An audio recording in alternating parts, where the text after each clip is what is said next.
remind you and me that we are an amazing being, a self that can do amazing things. We have unlimited potential, and we've heard so many people talk about these things, but it's really, really true. And I'm so excited to have this show to remind you and me, and to bring great people onto the show that will talk about how to fulfill that amazing person, fulfill that dream, that goal, that ambition that you have, the inner self that you know that you are and you want to become. I love having guests on that will give you tools to show you how to get there.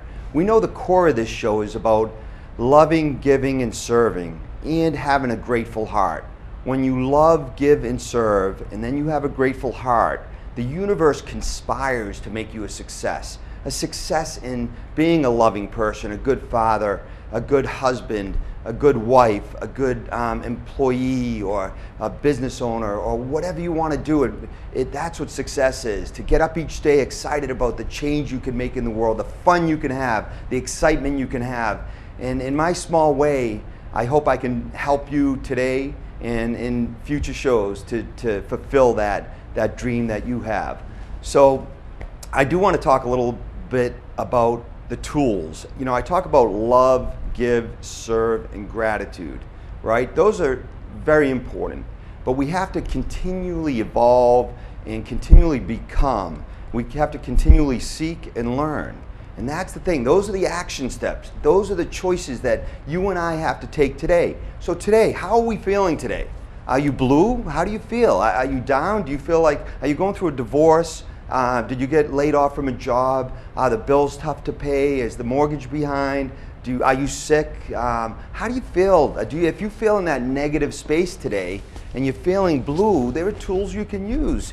You know, just the change of mind can help you. You know, I was talking to a friend this morning, and if you're feeling blue, there are things you can do. And I came up with this nice little catchphrase. If you're blue, say shoo and thank you.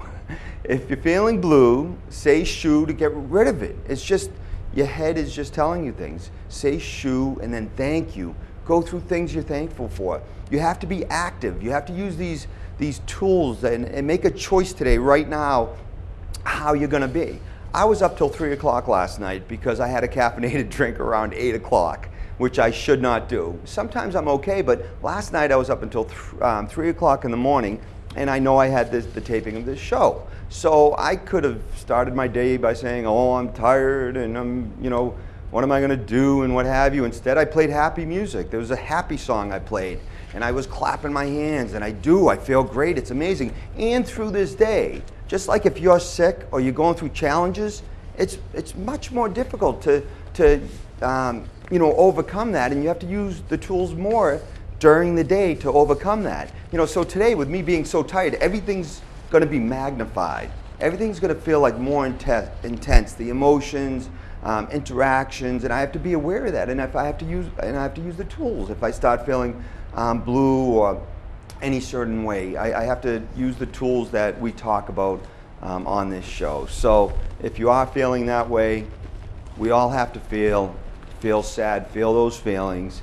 But then after a little while, let's get going and say, I feel terrific today, shoo and thank you. All right, try that one. I'm really, really excited today to bring a friend onto the show to help us talk about some of these tools. And that's what we're all about here, showing you ways to become that amazing self. And it's funny, I've known Chris for a little while now, and he's a consultant, and I think I'm going to call him, you are an amazing consultant. I like that. I just made that up right here and right now.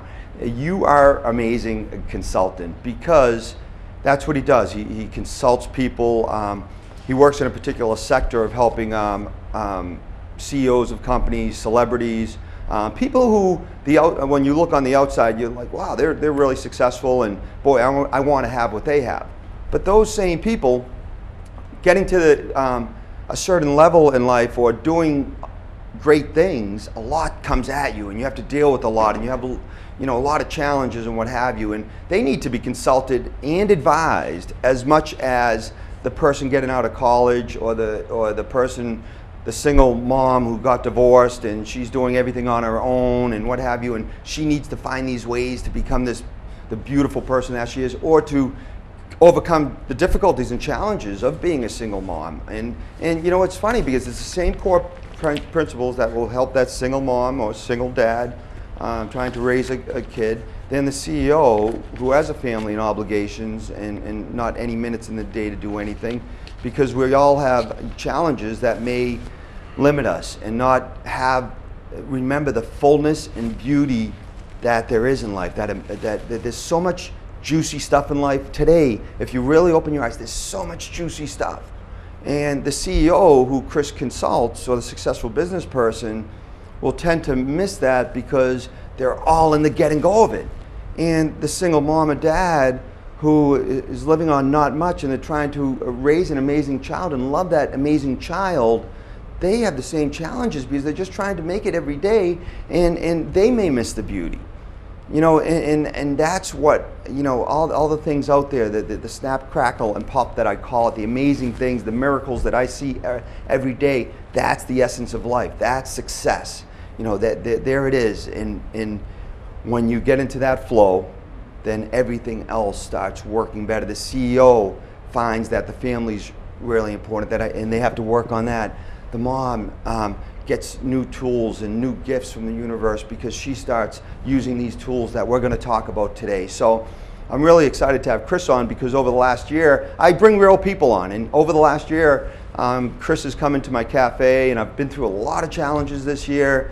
And he's the real deal, man. He is the real deal, because I have a packaging business. I distribute infrared saunas.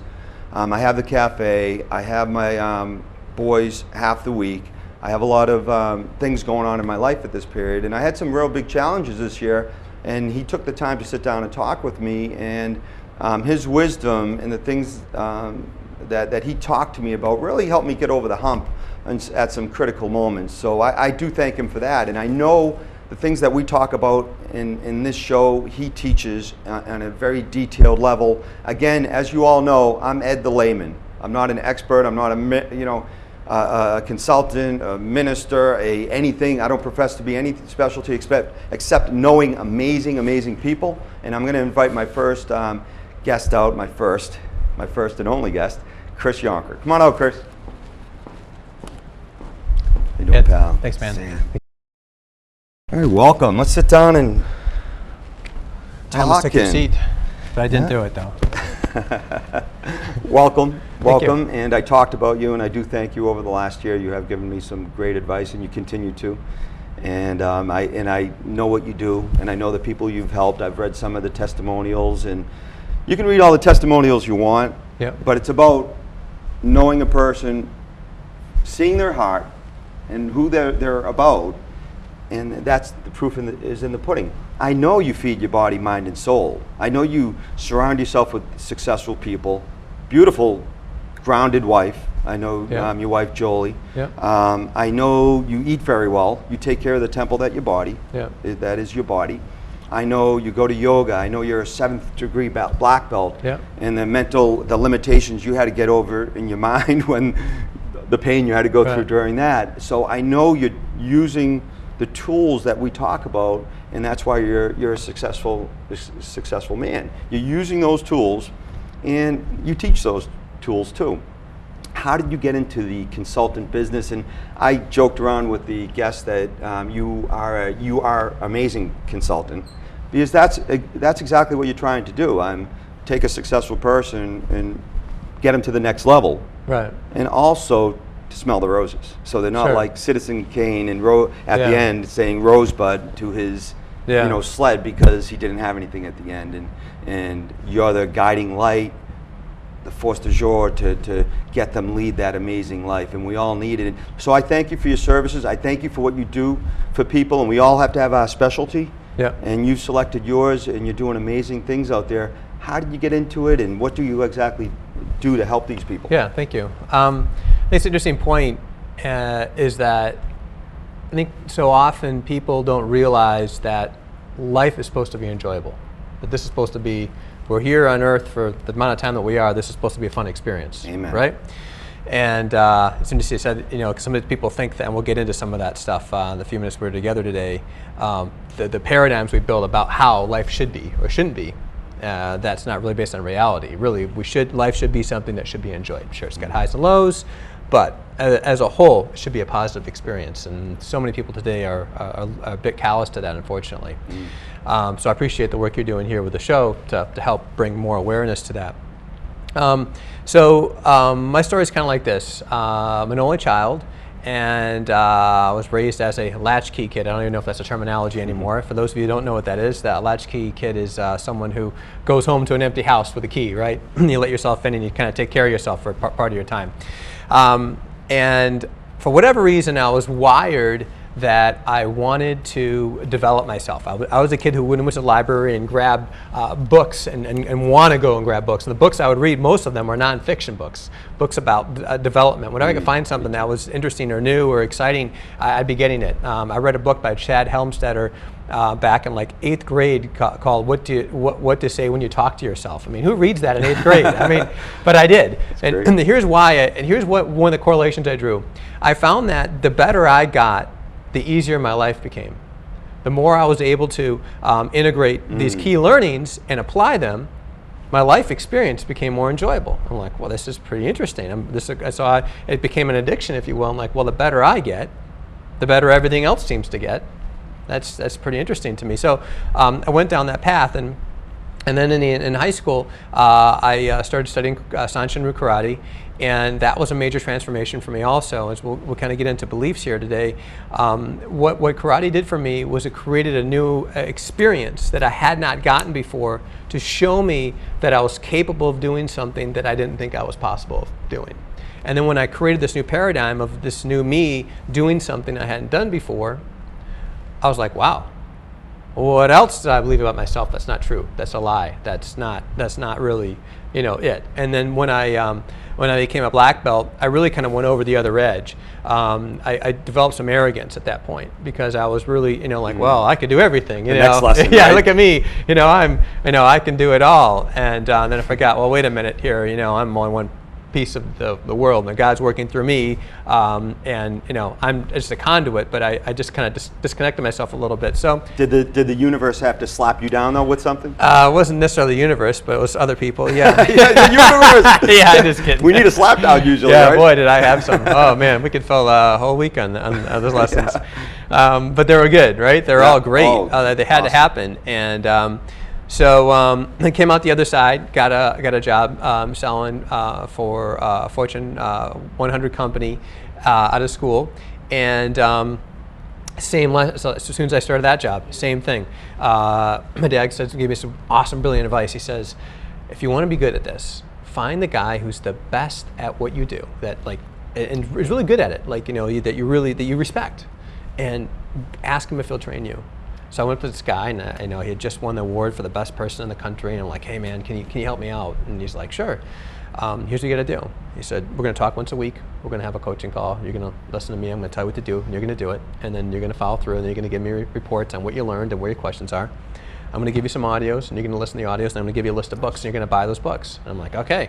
So I did it, and I was already into that kind of thing now. But now today, I have, thousands of dollars invested in audios and books, tens of thousands by now. And let me take a snippet out of that for you. I'm going to extract the person that was his mentor was a giver. Give, love, serve, right? And have a grateful heart. Winners, successful people do what, when Chris went up to him, yes, I will help you, Chris. I just wanted to extract that because that's one of the core principles. Okay. A very successful top in the country salesperson, and he said yes to you when you said help. That's right. Thank and you. He was busy. Right, and he was busy. Yep. But you said people that are wired for success that's something that they do. That's why he was successful, is because he was willing to give. Right, and that's just kind of how Barry was wired. And so I did what he said, and then believe it or not, in a matter of a few years, I'm up near the top. I'm in the top 10% of the sales force. And I was the youngest person in the division. I was the first college hire they've ever had. The average person I was working with was 10, 15 years older than me, with much more experience. But I learned what he taught me.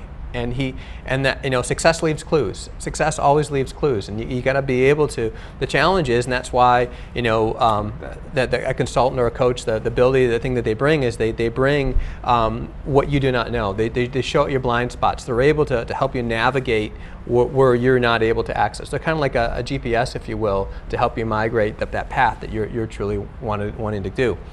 So.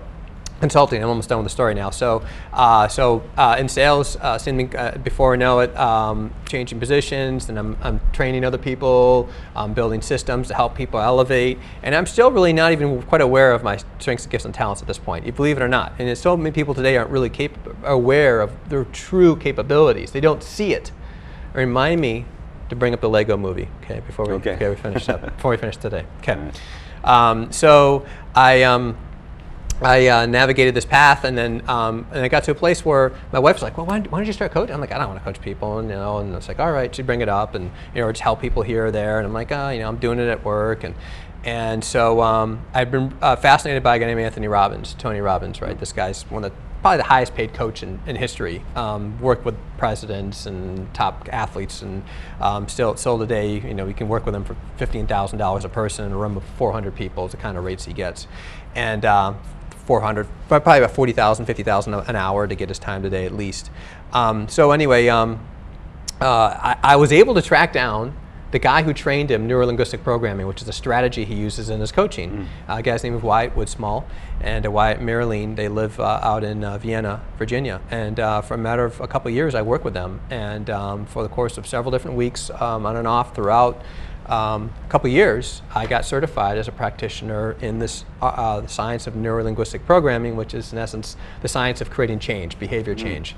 And boy, that was just a major piece when I snapped that in. Between that and then what I've learned through Senshin karate, and then that piece, and then even some of the realm of what I've learned from studying yoga, I was really able to create a very powerful system to help people modify and create change. So about 5 years ago, I started doing a little coaching here, a little coaching there, and someone asked me if I help them. I said sure, and and before you know it, and I started doing consulting, and then working with corporations and working with CEOs, and then before you know it, you know, it's a whole myriad of that now, and it's been really, really exciting. But that in essence, I found that, like, wow, you know, it's kind of like everyone out there right now is probably not recognizing what your show's about, not recognizing their true potential. They're selling themselves short based on a lie. But no one, you know, for me, I've been blessed enough to like navigate through and work with people to help me pull out what that is, so I can see it. It's always there. Sometimes we can't see it, but the people we love and support us, they're pretty clear. And I think that's why your business and what you do, your consultant, is so powerful. It is so powerful. I know many people who try to do what you do, and they have a portion of it right in my mind, right? But you combining all these areas, especially the neuro-linguistic, I believe I know what it is. We talk a lot about it here. But I believe by combining that, by combining what you do physically, mentally, you know, for yourself, now that's the whole package. And that's why I think it's such a unique product that you offer, the consulting and how you help people. That's why I'm so thrilled you're here today. Do you want to tell me about the Lego movie now, or? Yeah, we can. The Lego movie. So have you seen it? And then we can get into. Have you seen the Lego movie? I haven't. Okay, it's on your list now. Yeah. Really? Gotta see it. Yeah. Really? So I just felt, and I think when we feel pulled to do something like energetically, that we should follow through on it. Yeah. So I had this sacral response to go and see the Lego movie. I'm like, all right, Jolie, we're gonna go see the Lego movie. And there's all these other movies to see. Don't get me wrong. And I told my dad yesterday, he's like, oh, you know, there's all these great movies, and why the hell are you gonna go see a Lego movie? But regardless, so I go and see it, and it's got this phenomenal message. It's funny as heck. But the lesson really is that there's this guy Emmett who's this Lego, and he's just basically a nobody. And in essence, the whole story is about how he's really somebody. And that there is that he learns through the movie that actually everybody's somebody. Why do I get goosebumps over this stuff? It's really good. You'd love this movie. You'd probably break down watching it. It's just really, really good. So he learns that that the whole society has been programmed to believe that they're really nobody and they're all following one another, a bunch of lemmings. And he's able to, through someone else who believes in him and tells him a story, he takes that, borrows that other person's belief in you. Sometimes you can do that, right? If you don't have enough belief in yourself, you can borrow someone else's belief in you. He does that, and then he's able to really activate some major change, and he ends up becoming the hero of the movie, of course. But then then at the end of it, kind of like he's able to help transfer that to other people and help them break down their own barriers about what they think and believe about themselves and become, well, these awesome Legos. Thanks for sharing that. Wow, that's fantastic. Yeah, it really fits.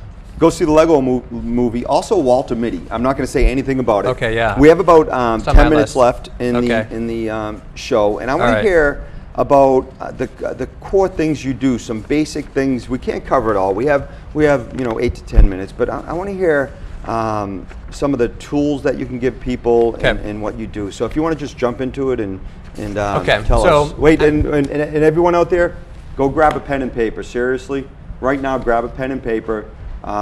Or then you can go to YouTube if you can't find one and write this stuff down and see Chris and get more information about Chris there. So I think one thing to really realize is that we're living the physical existence of our internal belief system. And I think that's one thing, if you write that down, I'm living the physical existence of my internal belief system, meaning that everything that's going on in my external reality is coming from the world I've mapped inside of me. And so, really, if you want to create change for yourself, and I'm going to draw something here in a minute, but if you want to create change for yourself, what you want to do is you want to become. This sounds wrong, but you really want to become not you. Now, I'm not saying you don't want to become you. You want to become, really what I mean by that is you want to become a better version of who you really are and strip away what's not you. But in essence, change means becoming not me. And that's when people get away from change. But if you think about it, the person that you really kind of are probably, most cases, if you're not living in the life that you want 100%, the person that you are isn't based on truth. It's based upon programming. And so... And we don't have enough time to get into it today, but one area I work on with people is being able to. We have to be able to accept responsibility, which I know you teach, right? Accept responsibility 100% for our choices, and knowing that we have the ability to control what we think, how we feel, and what we do, all times. Yes. So if you're feeling anxiety, which I used to have an anxiety disorder, believe it or not. I mean, it was bad. I had panic attacks and the whole situation. You spoke all over the world. You've gone all over the North thousands America, in front of people, right? Yeah. So I overcame it. Yeah, it's let me tell you, with no medication, but I've been helped a lot of other people overcome it now because it's once I learned how to do it, because I had realized that I was creating the anxiety. Right. So, your feeling blue shoes story is basically it's a misdirect. You're just taking your mind off, right? Or you're misdirecting your mind off of really where it's going because we're creating that. You got to get out of the pattern. It's a pattern break. So, let's talk about. I'm going to grab my diagram just so I don't miss any part of this. So there's a guy named Thurman Fleet.